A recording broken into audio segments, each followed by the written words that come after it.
What's up, guys? I'm Cope. And I'm Matt. And we're back with another WWE movie review, this time on 12 Rounds with John Cena. It is currently 4:20 in the morning. We are extremely fucking tired. Trying to get that content. But we're trying to get this last one in and we're knocking out. So, Don't say anything bad, he's looking at you. Now he's looking at me. So, overall thoughts before we get into any specifics. Overall thoughts? It's so hard to go about this movie because, it's the second time seeing it. Third time. No, yeah, but this is probably like a third time seeing it, or maybe even fourth time seeing this movie. For our movie, since we did see the last one, I like the story more to this one than I do the last one. Than with the third one, technically. Lockdown. Because this is more of a game. He's got to work with the FBI. We were talking about that. I always like the concept. We like the concept more of it being 12 rounds of a game. And I believe that's the same concept the one with Randy Orton's in. That just seems like a more entertaining aspect of the movie. Yeah. That it's a game of like 12 rounds and who wins what round. You know what I mean? Rather than I got 12. I got 12 rounds in my clip. You know, like this. It gives them a much more It's like more of a motive. It gives you more of what's the word I'm trying to come up with? It gives you more room to expand on a story. Yeah. If you have 12 rounds of a game, rather than he had just the 12 rounds in the gun, so they had a very short story of just this is what's happening, and I have 12 rounds. Now let's try to, you know what I mean? The whole thing is, the story starts out with a guy who's in the middle of a heist. Yes. John Cena's a cop, intercepts him. The whole thing winds up being his wife gets killed. And his girlfriend. His girlfriend gets killed, and John Cena's the one who caused it. That was such a bullshit thing. But he does say it. He goes, that's not even the point anymore. Like, he clarifies himself. Yeah, because even John Cena was like, it was an accident. You know what? Your girl should have never ran to the middle of the fucking street anyway. You told her to run. Yeah, really. If anything, he got his girlfriend killed. So you find out the guy gets out of prison and now takes John Cena's wife and kidnaps her. Yes. And John Cena's got 12 rounds. To try to save her. Being that it's like the third or maybe even fourth time that I've seen this movie, and you too, we noticed a couple of things that we've actually never noticed in any other viewing.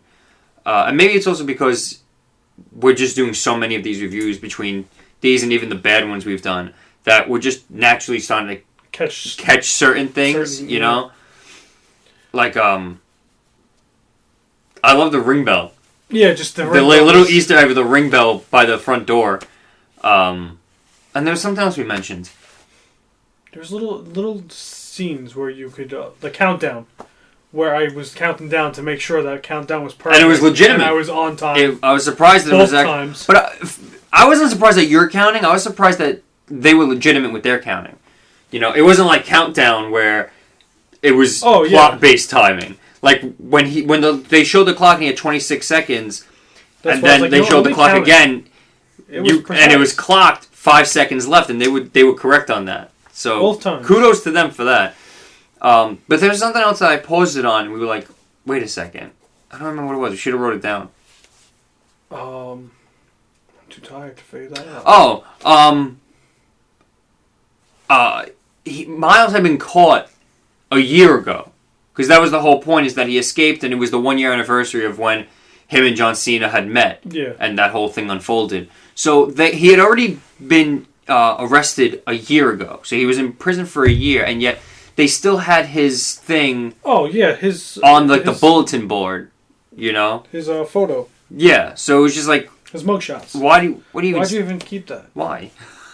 And the other thing was, how come nobody told him that he got out of prison and escaped? That was a scumbag move. Like, everybody knew that he threatened him. Because honestly, and it probably, there's a risk of that in real life too, is that if you know personally who put you away, and if you're that sick, you're going to get out and you're going to want to go after, you know what I mean? I'd want to be told that the guy I just put away in prison. Right, so obviously you'd want to know, at least you can protect yourself or plan something, What you find out as the rounds go on and everything happens is that he's he has a separate agenda along the whole thing. It's not just one big revenge plot against John Cena. Basically, it had nothing to do with the revenge plot. It was just to keep everybody off of him. Right, that was like the cover-up. It turns out that the revenge plot was actually the cover-up for him to pull this massive heist to steal $100 million,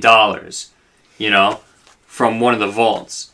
And everything John Cena was doing had some type of effect on how he was going to pull it off. He had to use the fire truck, so it was abandoned there. He had to cut the power for the trolley, and they cut the power, and it, you know what I mean? And everything he did was another step towards Miles being able to steal. Yeah. The gas lines evacuating the building. Right, exactly. Evacuating the 3-block radius. So one thing that did bother me, we always knew Inspector Alkin, the one with the car, we always knew he was an asshole. Like, every other time we watched the movie, we knew he was an asshole, but watching it this time, stood out. Yeah, watching it this time, we noticed how forced it was. It was so forced for him to be a dick. Yeah, it was so forced for his character to be a dick. There was nothing natural about it. Like, he jumped down Cena's throat for every word he said, even when it made no sense. He jumped down his partner's throat for every word he said, even though it made no sense. It's just, the whole thing seemed so forced to make him like the cold-hearted asshole. Yeah. Even when it didn't necessarily serve to be that way. And even the car itself, and this I noticed even in my first viewing ever, the car itself, you knew it was the memento of what something happened to him in his past, But again, that too seemed very forced. I got a car.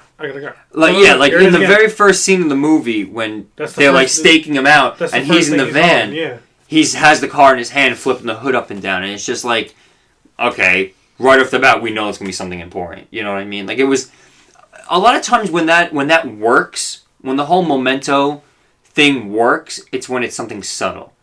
Yeah, not just maybe you'll see it. Like, you won't realize it until after they reveal it, and then you're like, oh shit, yeah, he does always have that on him or something, and someone's like, this coin, I always carry this coin. But this just seems so forced. Like, it was always in his hand, he's always flipping it, the camera's always on it. Like, okay, we get it. That car is important to him for some reason, and it's integral to why he's here. We get it. Like, that was very forced upon. Everything about that guy's character was very forced. His attitude, his intentions, the car, it was all very forced for his character. I need you to know he's a dick.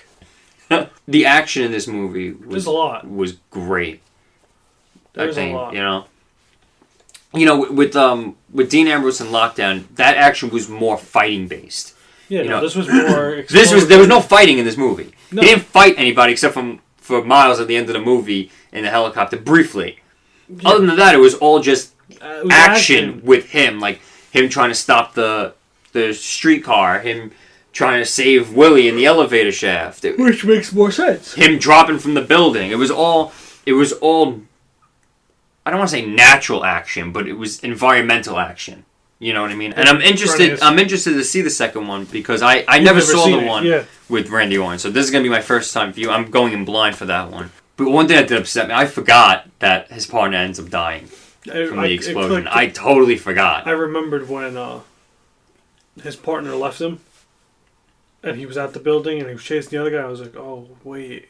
I totally forgot. I go, they got the mine. That completely slipped my mind. And when it happened, I was like, oh, shit. That's right. Whatever the plan is, apparently you're not part of it. Bitch. That's when you find out, really, that Miles was cheating at the game, too. Why? Like, because if you don't think about it with the numbers at first, when his partner dies and Miles' partner dies, that's when you click. It kind of clicks. It's like, oh. Because he's all in it for himself. He don't give a shit. That's when you realize, though, he's cheating at the game and Cena's never supposed to win. Right. That was the other twist in the movie that was really good, was that you find out that every round that Cena lost, he shouldn't have necessarily lost. When him and Willie are in the elevator shaft, he actually did have enough time to save Willie, and he would have saved him, but Miles saw that he was going to save him and actually blew the charges in the elevator early so that he couldn't save him. Like, he made sure he lost, even, like, he cheated. Then when he had the 5 numbers, it's not necessarily that he picked the wrong number. They were no matter what, they were all linked. They were all set to the charge on the streetcar. So again, he cheated. You know, every time that Cena lost, it was because Miles cheated, not because he couldn't do it. Yeah. Or he failed. Yeah, overall, I mean, this movie was great. And this is one of Cena's first movies, right? I think this and The Marine were like his first 2 movies that he did. I think so, yeah. And he's great in them. You know, I have no complaints personally about his acting. No, not at all. He plays it off, though. That's why. Yeah, he did a good job. Like, there's a reason why he's still going now, and he's past the WWE films, and he's on to Hollywood films. You know what I mean? Because he's a good actor. You have anything else to add? No, I'm set on my stuff. Yeah. Okay. So you want to go with a rating? Yes. Give it an A. A. I'm gonna give it a. Didn't I give last week's an A too? Not Countdown. You give an A. Yes, that's right. Yeah, I didn't give. This one, I'll give this an A. Yeah, I'll go with you on it, and I'll give it an A. It's a good movie. I can't lie. Yeah, it's definitely enjoyable. Absolutely. Good movie, good story. And you know, with the third one with Lockdown last week, it was more like we were watching. It was a good movie, but we were kind of like it was too pushing ourselves to continue. You know, like how many times could you really go up and down the fucking stairs in the same precinct? Between that and Lockdown 3 also being that it just seemed like a cop show. Oh, there's a crooked cop, and the other cop finds out, and it's your basic cop story. I mean, there's a reason why now there's 3 12 rounds movies, like there's 3 in the franchise.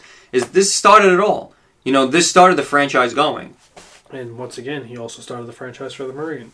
Yes, he started the franchise for the Marine. But so A's across the board on this one this week. So that's our review on 12 Rounds. Tune in next week for 12 Rounds 2, starring WWE superstar Randy Orton. You make it sound like he's going to be here. That would be awesome. Could you imagine doing these reviews and we actually get the person who was in the movie to do the review? That would,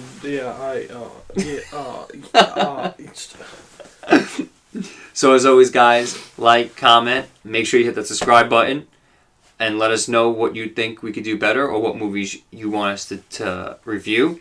But until next time, I'm Cope. Matt. And we'll see you then. Bye. Later.